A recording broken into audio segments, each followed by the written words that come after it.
The sun dipped behind the horizon, painting the sky in hues of amber and crimson, as the village of Nduwe settled into its evening rhythm.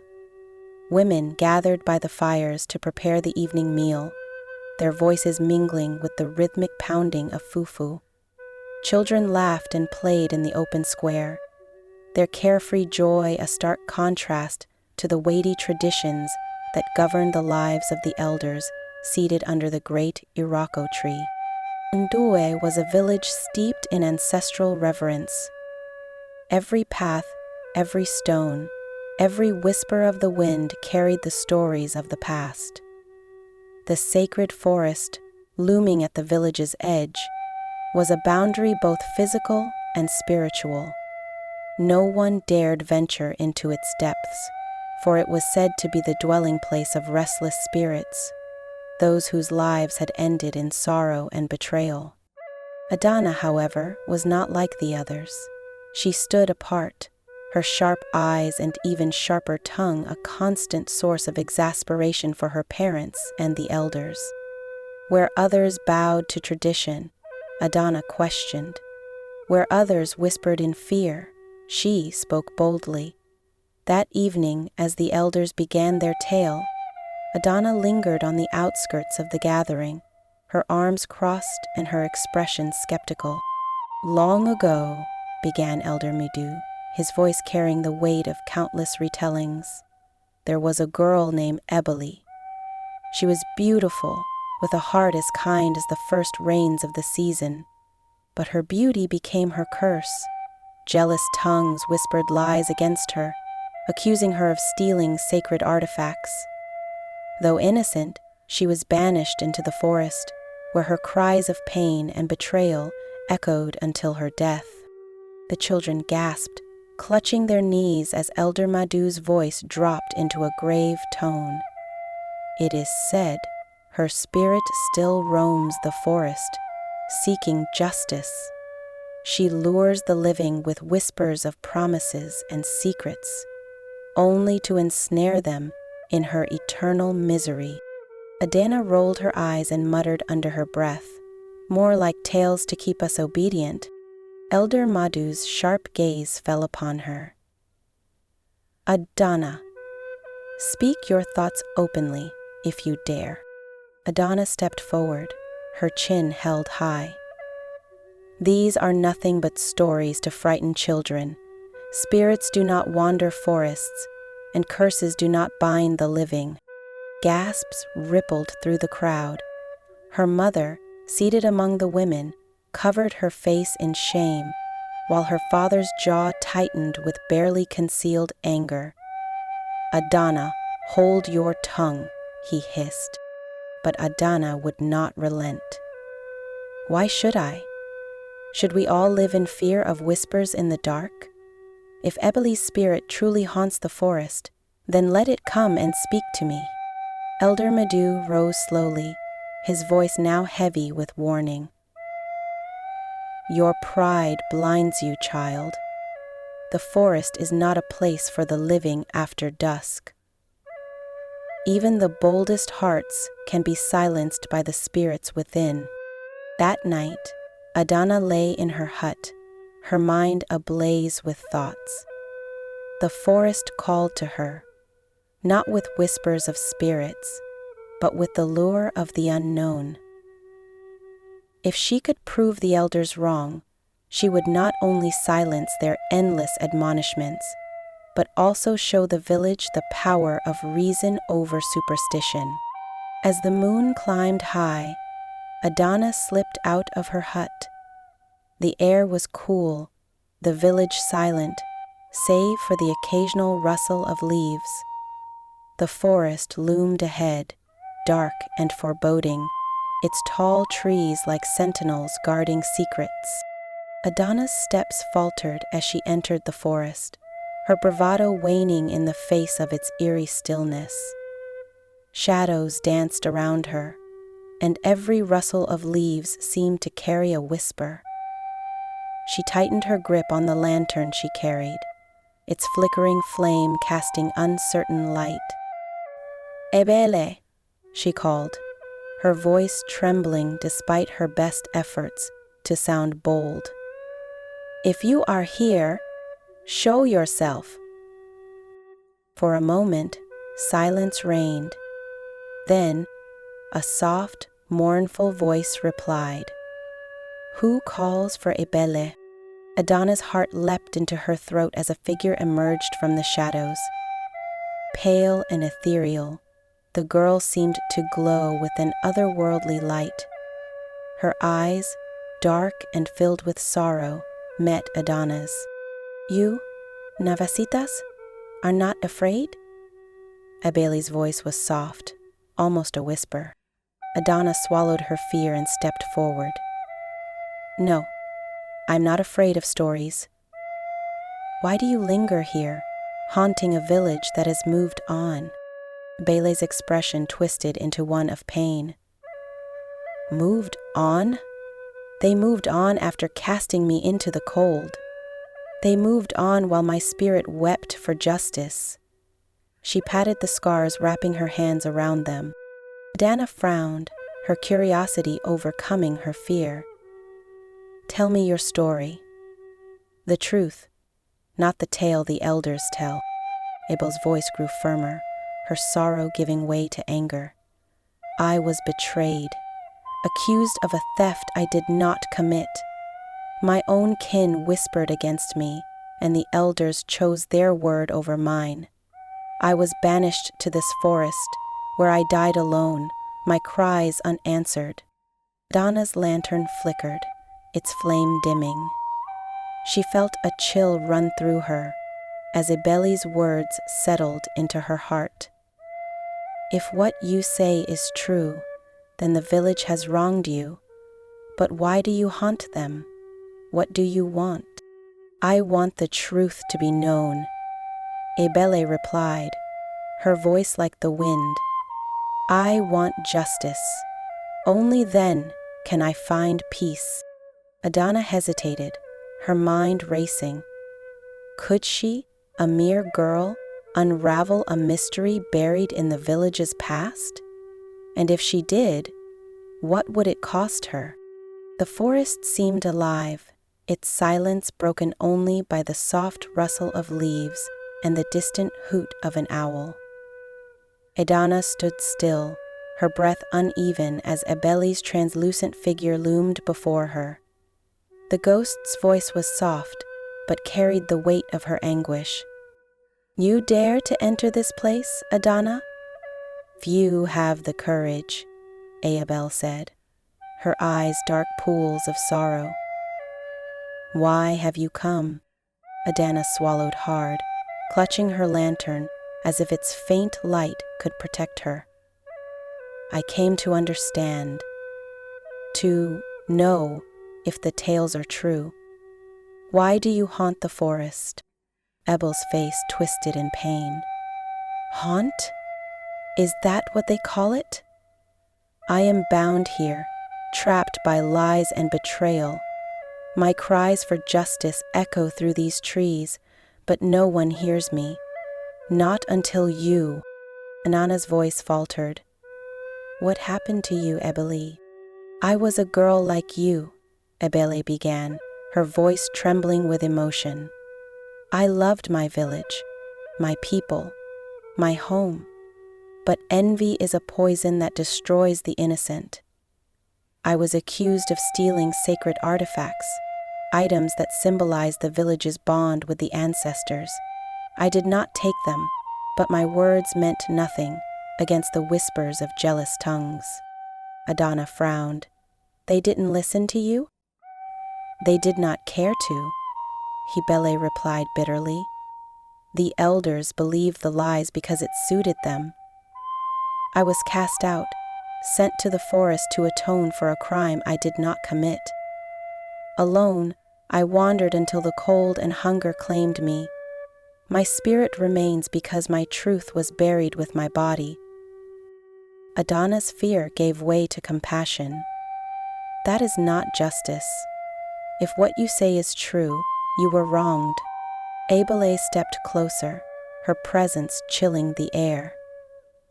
"You believe me?" Adana hesitated but nodded. Yes, I can see the pain in your eyes, but what can I do? I am just a girl. You are not just anything, Ebele said firmly. You are the only one who has dared to seek me out, to listen. If you have courage, you can help me. Find the truth, reveal it to the village. Only then will I be free.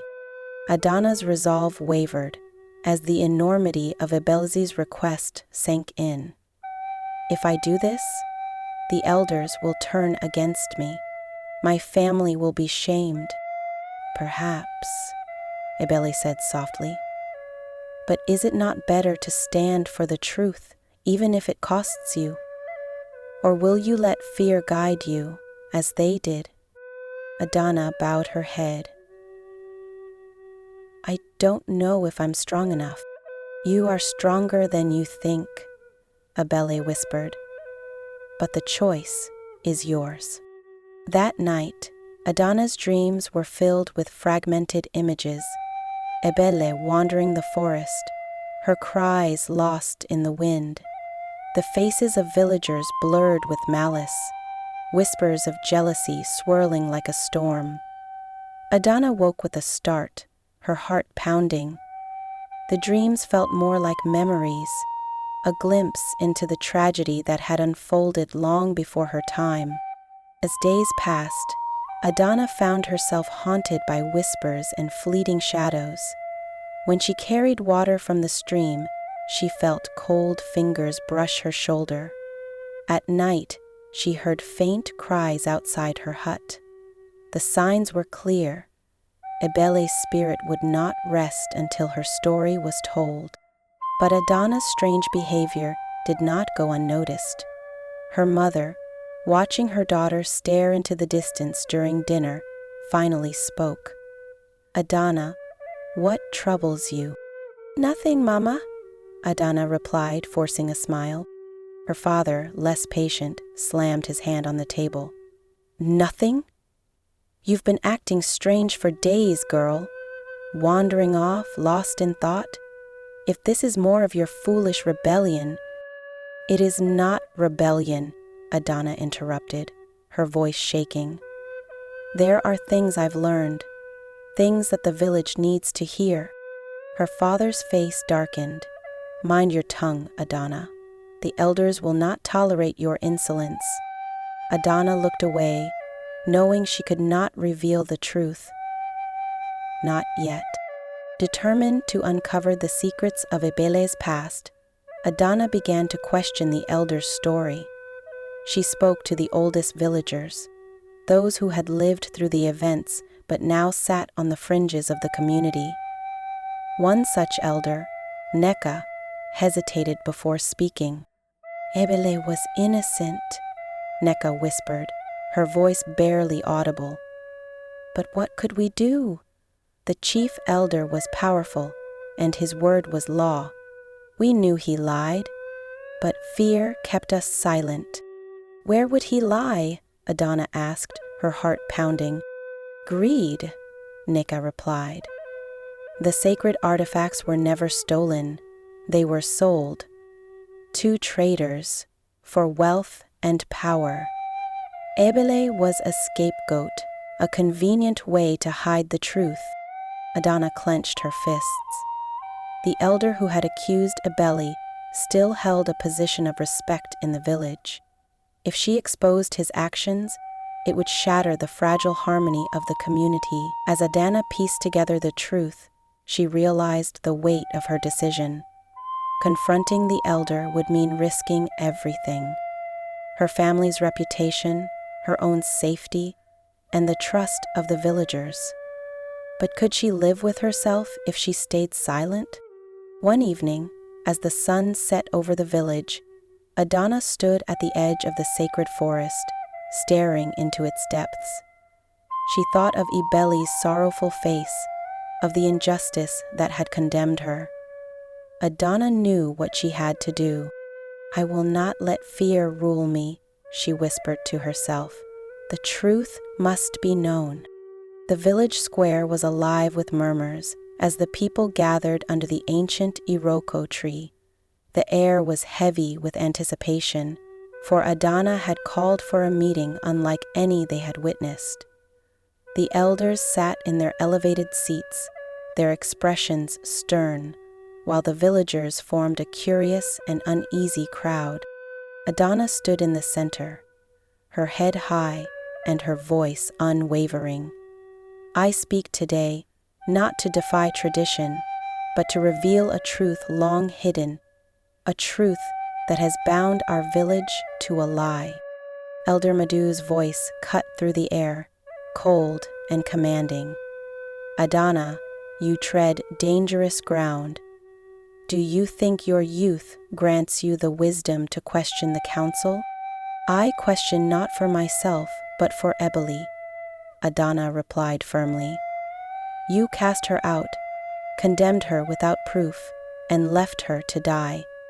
Yet her spirit remains, seeking justice for the wrong done to her. Gasps rippled through the crowd. Elder Madu's eyes narrowed. Do you have evidence to support these reckless claims? Adana stepped forward, holding up a cloth bundle. She unwrapped it to reveal faded scrolls and a tarnished bracelet. These were the sacred artifacts you accused Ebele of stealing, but they were never stolen. They were hidden by the very man who accused her. Elder Obena. The crowd erupted in shock. All eyes turned to Elder Obinya, who sat stiffly, his face pale. This is absurd, he shouted. How dare you accuse me of such a thing? Adana raised her voice, silencing the murmurs.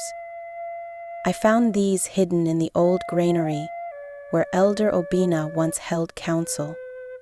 The markings match those described in the records, and the bracelet bears the symbol of the ancestors. But Elder Obina rose to his feet, his voice trembling with anger. Lies. This girl spins tales to discredit the council. Are we to believe her over decades of tradition? But a voice from the crowd broke through. If she lies, then let the ancestors judge her. Let the truth reveal itself. As if summoned by the words, a chill swept through the square. The flames of the lanterns flickered and dimmed, and a low, mournful wail filled the air. The villagers froze, their eyes wide with fear, as a figure materialized near the iroko tree. A bale's translucent form shimmered in the pale moonlight, her eyes filled with sorrow and anger. Do you still deny my pain? She asked, her voice echoing with an otherworldly resonance. The crowd fell silent, many falling to their knees. Elder Obina stumbled backward, his face pale. This cannot be. Ebele turned her gaze upon him. You knew the truth, yet you cast me out. You let envy and greed guide your actions, and for what? To protect your power? To silence an innocent voice? Obina stammered, his composure unraveling. I did what I thought was best for the village. Ebele's voice rose, her grief transforming into fury. You thought only of yourself. My blood is on your hands, and the weight of it has chained me to this place. Do you feel no shame? The villagers whispered among themselves, their voices filled with guilt and fear. Adana stepped forward, her voice steady despite the trembling in her hands. Ebele, your story is known now. The village cannot undo the past, but we can atone for our wrongs. Ebele's gaze softened as she looked at Adana. You have shown courage where others would not, but words alone will not cleanse this village of its guilt. Action must follow. Adana turned to the crowd. We must perform the ritual of atonement, to honor Ebele's spirit and seek the forgiveness of the ancestors. The villagers nodded, their faces solemn. Elder Madu, humbled by the events, rose and spoke. Let it be done. The ancestors demand justice, and we cannot deny them any longer. The villagers gathered around the iroko tree, offering prayers and symbolic gifts. They burned sacred herbs, their smoke rising into the night sky, and sang songs of reconciliation. As the ritual reached its peak, Ebele's form began to fade, her sorrow replaced with a quiet peace. Remember this, she said, her voice soft but firm. Justice delayed is justice denied, and envy is a poison that corrodes the soul. Do not let my story be forgotten. With those words, she vanished, leaving only a faint breeze that rustled the leaves of the iroko tree. The villagers stood in silence, their hearts heavy with the lessons they had learned. Adana, though shaken, felt a sense of fulfillment. She turned to her father, who looked at her with a mix of pride and reverence. You have done what many would not dare, he said. May the ancestors guide you always. The village was forever changed, its traditions tempered with the wisdom of truth and justice. Adana knew the journey was not over, but for the first time, she felt the weight of the past begin to lift. The village gathered once again under the ancient iroko tree, but this time the atmosphere was heavy with shame and regret. Elder Obina, who had once spoken with authority and command, now stood with his shoulders slumped, his gaze fixed on the ground. I have failed you all, Obinna said, his voice cracking with the weight of his guilt. I allowed greed to blind me, and in my arrogance, I condemned an innocent soul. I no longer deserve to stand among the elders. There was silence, broken only by the rustle of the wind through the trees. Elder Madu rose, his voice steady but grave. You are right, Obinna. The role of an elder is to protect, to guide with wisdom and truth. Your actions have brought dishonor upon us all. You must step down. Obinna nodded slowly, tears glistening in his eyes. He removed the beaded staff of office from his hand and placed it on the ground before the council.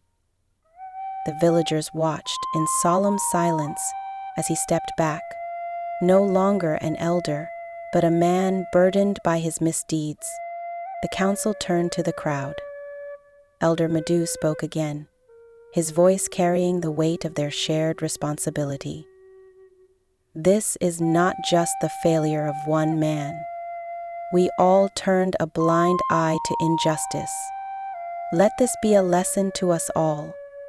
From this day, we will form a council that listens, that seeks truth, and that serves the people. Simshana, let this be a lesson to us all. The villagers murmured in agreement, their voices laced with both relief and determination. The change was long overdue, and the fall of the elder marked the beginning of a new chapter for the community. As the days passed, the village began to change. The stories of Ebele and Adana spread far and wide, reaching neighboring villages. Many began to question their own traditions and the decisions made by those in power. Children played near the square, their laughter ringing through the air. But their games were different now. They spoke of truth and justice, acting out the tale of Ebele's redemption with sticks and leaves as props. The older villagers, once set in their ways, sat together in long conversations, reflecting on the events that had shaken their faith in the old ways. It is strange, one villager remarked to another, how the forest we once feared has now become a place of lessons. It reminds us of what we have lost. and what we can still regain. The Iroko tree, which once stood as a silent witness to injustice, now symbolized hope and the village's renewed commitment to fairness. For Adana, life was not as simple. Though many saw her as a hero, others regarded her with caution. She had stood against the elders, challenged tradition, and confronted forces beyond the mortal realm. Her boldness was both admired and feared. At the market, whispers followed her wherever she went. "That is Adana," one woman said in a hushed tone. "The one who spoke to the spirit." Another replied, "She is brave, yes, but how can one walk so close to the world of the dead and remain untouched?" Adana pretended not to hear, though their words stung. She found solace in the quiet moments by the stream, where she would sit and reflect on the events that had unfolded. She often thought of Ebele, her sorrowful eyes, and the pain that had tethered her to the forest. Nerada, she suffered so much because of us, Adana said aloud one evening, as if speaking to the wind. And yet, she forgave. How many of us could do the same? Her mother, who had followed her quietly, placed a hand on her shoulder. "You carry her story now, Adana. It is a heavy burden, but it is also a gift. Use it to guide others, as she guided you." Adana nodded, her heart filled with a mix of sadness and resolve. "I will, Mama. I promise." With time, Adana's role in the village began to shift. She became a voice for truth and fairness, speaking at gatherings and sharing the lessons of Ebele's tale. Children listened with wide eyes as she told them of courage, justice, and the dangers of envy. "The world is like a river," she said to them one day. "It flows as it will, but if we are not careful, it can be polluted by fear and greed. We must be the ones to keep it clean, to ensure it remains a source of life and not destruction." Her words inspired many, and soon she was sought out for advice and guidance. The young girls of the village, especially, looked up to her, seeing in her a role model who defied expectations and stood firm in her beliefs. Ebele's name became a symbol of remembrance. The villagers built a small shrine at the edge of the forest, adorned with carvings and offerings of flowers. They gathered there each year to honor her memory, vowing never to let such injustice happen again. Elder Madu often led the ceremonies, his voice tinged with regret. "We were blind, and our blindness caused great pain. But Ebele's story reminds us that even in darkness, there is a chance for redemption." Adana would stand silently during these gatherings, her head bowed. She knew that the spirit's warning was not just for the elders, but for everyone. The balance between tradition and progress was delicate, and it was up to the village to maintain it. Late one night, as the village slept, Adana stood alone at the edge of the forest. The air was cool and the stars shone brightly above. She closed her eyes and whispered, "Ebele, your story is not forgotten. You have taught us to see, to listen, and to learn. Thank you." The wind stirred, carrying with it a soft, almost imperceptible voice. "Remember, Adana, justice must be guarded, or the darkness will return." Adana smiled, her heart steady. "I will remember."